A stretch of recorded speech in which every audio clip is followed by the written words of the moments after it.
Que o Luffy tá em outro nível, disso a gente já sabe. Saturno foi obrigado a convocar outros Goroseis para a batalha para dar conta do temido Joy Boy que eles tanto se preocupam, e com a confusão que o seu bando junto de Vegapunk vem fazendo. Mas tem como o Luffy ficar ainda mais apelão do que isso? Eu andei pensando sobre isso e me deparei com algumas semelhanças que alguns personagens míticos em One Piece têm em comum, e isso pode ser a resposta para uma provável evolução do Gear 5 do Luffy, e o Oda vem deixando umas dicas sobre isso nos últimos capítulos. Mas antes de mais nada, sejam bem-vindos ao canal Super Novos, o canal favorito de Shiro Oda. Meu nome é Isaac e sejam muito bem-vindos a mais um vídeo de teoria por aqui. Olha só que novidade. E é aquele padrão de sempre, eu peço like desde já, que isso ajuda demais a nossa recompensa a crescer aqui no YouTube. A gente já soma aí mais de 73 mil inscritos e já dá pra dizer que a nossa frota já é maior do que a do próprio Luffy, mas o objetivo é sempre crescer ainda mais. Desde já, muito obrigado a quem faz isso e sem mais delongas, depois da intro a gente começa.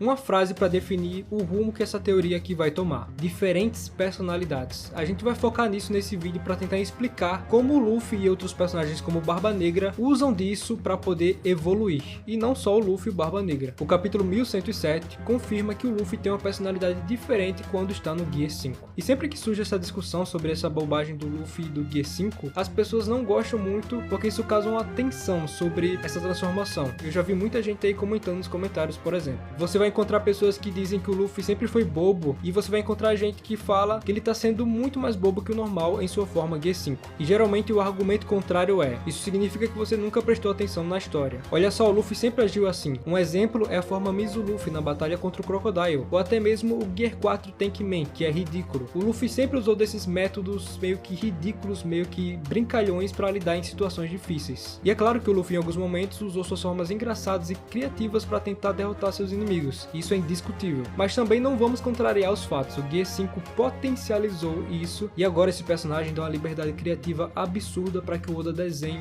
o que ele quiser, o que ele bem entender. Isso devido à sua nova persona. Reforçando isso aqui, no capítulo 1046, Kaido fala uma coisa muito interessante. Deixe-me te perguntar uma coisa. Quem é você? E em um quadro abaixo lá está Zunisha, indicando que aquela pessoa era Joy Boy, meio que respondendo a pergunta do Kaido. Mas o Luffy, claro, responde dizendo ser Monkey D. Luffy, o homem que o vai derrotar e se tornar o rei dos piratas, mostrando que apesar de estar diferente, agindo como ele normalmente não age, ele ainda permanece sendo ele mesmo. Mas será que isso tem um limite? Será que essa forma despertada pode perder o controle em algum momento e o Luffy ficar descontrolado? Esse é um outro ponto da teoria que eu vou falar mais pra frente. E aqui a gente entra no ponto fundamental da teoria. Existe uma teoria antiga feita por Leonardo uns anos atrás, que na época simplesmente eu achava meio maluca e sem sentido, mas hoje, pós arco de Wano, eu consigo ver ela se encaixando perfeitamente nessa teoria agora. O pensamento é o seguinte: a Akuma no Mi guarda um tipo de memória do seu antigo usuário, e quando esse novo usuário come a fruta, ele acaba contendo dentro dele um certo tipo de memória muscular, intelectual ou até mesmo mais do que isso. Pode herdar até mesmo um pouco do seu temperamento ou a sua vontade. Um exemplo disso é o Sabo. Sabo nunca teve um contato próximo com Ace, nunca lutou contra Ace, isso depois de ele ter perdido a memória, mas mesmo assim, após ter comido a fruta Mera Mera no Mi no Coliseu, ele sabia o nome do ataque Riken, a movimentação para executar o ataque e tudo mais. É como se uma parte do antigo usuário, o Ace, vivesse agora dentro do Sabo, lá ele. E com isso ele conseguiu executar o ataque com essa naturalidade. O mesmo acontece com o Bartolomeu, que cruza seus dedos para ativar suas barreiras, assim como o antigo usuário da Bari Bari no Mi, o Korozumi Semimaru. Como diabos o Bartolomeu sabia que era assim que ativava seus poderes? Percebem o que eu tô querendo dizer? A fruta é como se fosse uma reencarnação do seu antigo usuário, e após um novo usuário a comer, ele acaba herdando alguns traços genéticos. Inclusive, essa parte genética de One Piece foi muito bem explicada no arco de Holy Cake. Então quem acaba não prestando muita atenção nesse arco, ouvi gente falando que ele é meio chato, isso acontece com Skype também, acaba ficando um pouco perdido nessa parte genética. Então, levando isso em consideração, Luffy herdou muitos traços genéticos de Nika, e a sua forma despertada destaca ainda mais isso. Ele não deixa de ser quem ele é, mas sua personalidade é alterada, se mesclando com o antigo Joy Boy devido a essa herança genética passada pela fruta fruta do capiroto. E o fato de ser uma fruta Zoan e não a Paramécia ou Logia fortalece ainda mais essa ideia. E eu trouxe aqui alguns exemplos. Yamato em sua forma híbrida é o primeiro desses. Yamato comeu a Inu Inu no Mi, modelo Okuchi no Makami, uma Akuma no Mi do tipo Zoan mítica que a permite se transformar numa forma híbrida e completa de um lobo divino. De acordo com Kaido, o seu pai, esta fera é a divindade guardiã do país de Wano. E isso explicaria porque Yamato no fim do arco optou por permanecer em Wano. Ela tinha essa vontade inconsciente devido a sua fruta ter sido nomeada como protetora daquele lugar. E saindo um pouco dessa teoria, a gente pode até ter uma resposta narrativa do Oda para isso, para deixar Yamato lá em Wano. Afinal, após Caribou entrar no bando do Teach, é claro, se eles aceitarem o Caribou no bando, ele vai acabar revelando a existência da Pluton em Wano e vai justificar a presença de Yamato por lá como protetora do local, assim como a sua fruta diz, pelo menos por esse momento. E esse é mais um exemplo de uma fruta Zoan agindo sobre um personagem, sobre a decisão de um personagem. E aqui a gente entra numa parte meio maluca dessa teoria. Olha só essa frase: a parte humana dele diminuiu bastante. Há algo estranho no seu olhar. Essa é uma frase dita por Sanji no capítulo 1108, após o Gorosei Saturne evoluir, entre aspas, já que eu não sei nomear que tipo de transformação é essa que esse Gorosei faz, e acaba deixando a sua forma ainda mais monstruosa. O curioso dessa cena é ele ter focado principalmente no seu olhar para usar como exemplo essa mudança repentina do vilão. E o mais interessante, que foi algo que eu percebi e que muitos de vocês devem ter notado também, é que Luffy esboça esse mesmo olhar na última página desse capítulo, ao segurar o velho e o Kizaru ao mesmo tempo. Perceberam como Oda foca no olhar desses dois personagens? E é praticamente como se fosse um desenho de rabisco, com linhas não seguindo um padrão, para mostrar que esses personagens saíram do controle. Por isso esse olhar meio insano e bizarro que geralmente o Oda não desenha. Cara, eu tenho uns mangás aqui de One Piece aqui em casa, eu li e reli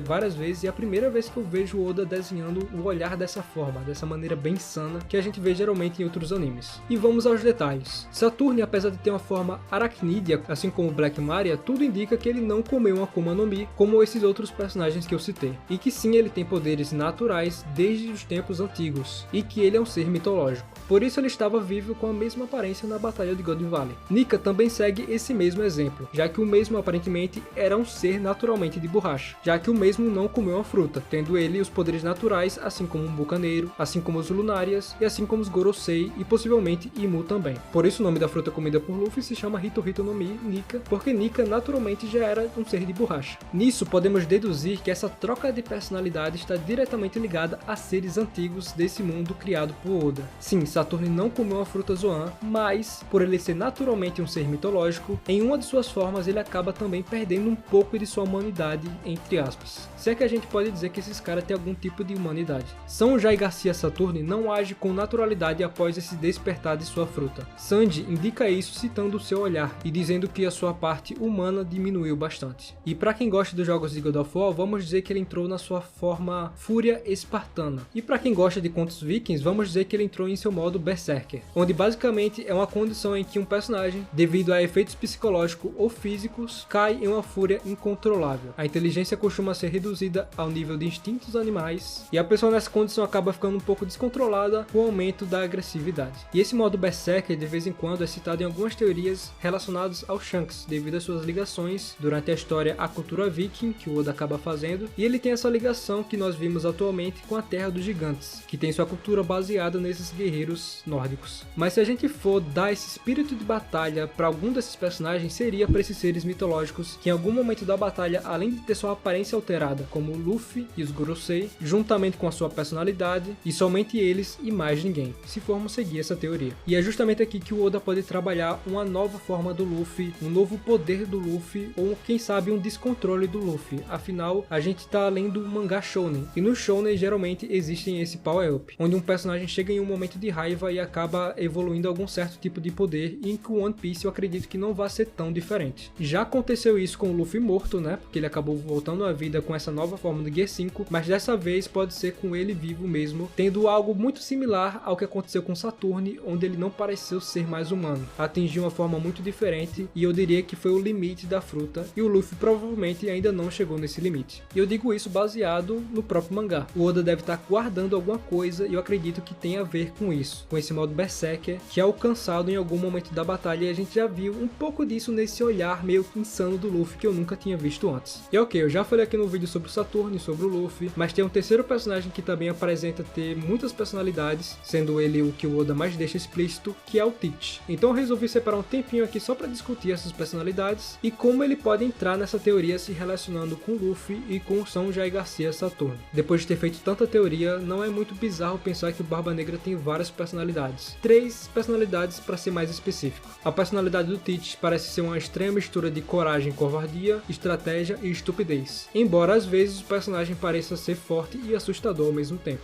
E é aqui que o Oda deixa a gente sonhar e a gente tenta descobrir quais são essas 3 personalidades. A primeira personalidade. Essa personalidade que vimos pela primeira vez em Mocktown, quando ele conheceu Luffy pela primeira vez. Ele compartilha algumas características com Luffy, a atitude despreocupada, a natureza competitiva e imprudente. Ele é perseverante e não se importa com o que aconteça, e tem grandes ambições de seguir seu sonho. Ele parece ser semelhante ao Luffy em vários aspectos, ele zomba de seus oponentes do meio da luta e até desafia alguns oponentes dignos, como visto na Guerra de Marineford, onde ele desafiou Sengoku e Garp. Segunda personalidade. Essa personalidade mostra quão maligno e faminto por poder o Barba Negra é. Ele parece muito inteligente em executar planos malignos e implementá-los com sucesso. Ele permaneceu nas sombras do Barba Branca e estava executando seu plano para obter a tão proclamada fruta do diabo mais forte, a Yami Yami no Mi. Demorou muitos anos para ele conseguir esse fruto, mas ele nunca perdeu a esperança, mostrando o quão forte é a sua convicção em seu plano. A sua mente maligna o fez enganar os fuzileiros navais e o governo mundial, usando a sua posição de Shichibukai para completar o seu plano de libertar ferozes prisioneiros do nível 6 de Impel Down e fazê-los se juntar à sua tripulação. E ele certamente é um dos mais inteligentes do One Piece, pelo menos nessa personalidade. O que é engraçado porque capítulos atrás a gente fala como o Barba Negra parece ser burro, principalmente quando ele se aliou ao Kuzan. Claro que o Kuzan não ia se aliar com um pirata como o Barba Negra. Fora a parte de tornar Hashinozo um território do governo mundial. E agora a gente sabe que tem um plano por trás disso quando a gente viu a Catarina Devon pegando a aparência do Saturno. Então ele tem um plano a mais para conseguir isso que ele quer.